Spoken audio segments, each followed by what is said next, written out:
नमस्कार, मी पंजाब डक. राज्यामध्ये 23 February, 24 February आणि 25 फेब्रुवारी दरम्यान राज्यामध्ये वातावरणात थोडा बदल होणार आहे. कशामुळे होणार आहे?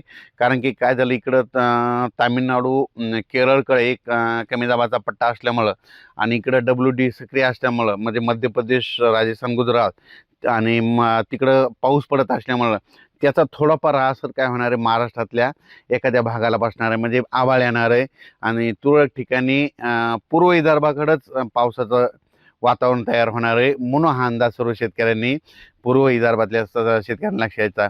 उत्तर महाराष्ट्राकडे देखील ढगाळ वातावरण राहणार आहे, पण पूर्व विदर्भामध्ये चंद्रपूर, वर्धा, नागपूर, भंडारा, गोंदिया, अमरावती ह्या पट्ट्यामध्ये जास्त आभाळ येऊन तुरळक ठिकाणी थोडेफार थेंब येतील. म्हणून हे अंदाज 23, 24, 25च्या दरम्यानचा हा सर्व शेतकऱ्यांनी लक्षात द्यायचा.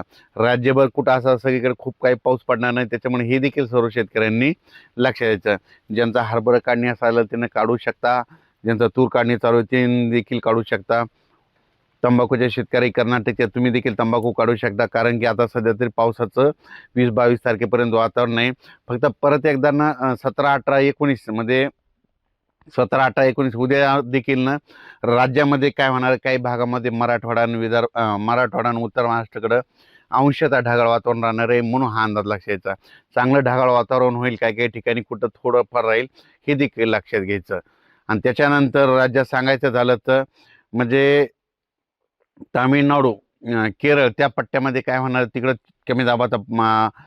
कमी दाबाचा पट्टा असल्यामुळे तिकडं जरा जास्त पाऊस पडणार आहे. मग त्याच्यामुळे थोडंफार आपल्या महाराष्ट्राकडं वातावरण चेंज होईल. म्हणून हे देखील सर्व शेतकऱ्यांनी लक्षात घ्यायचं.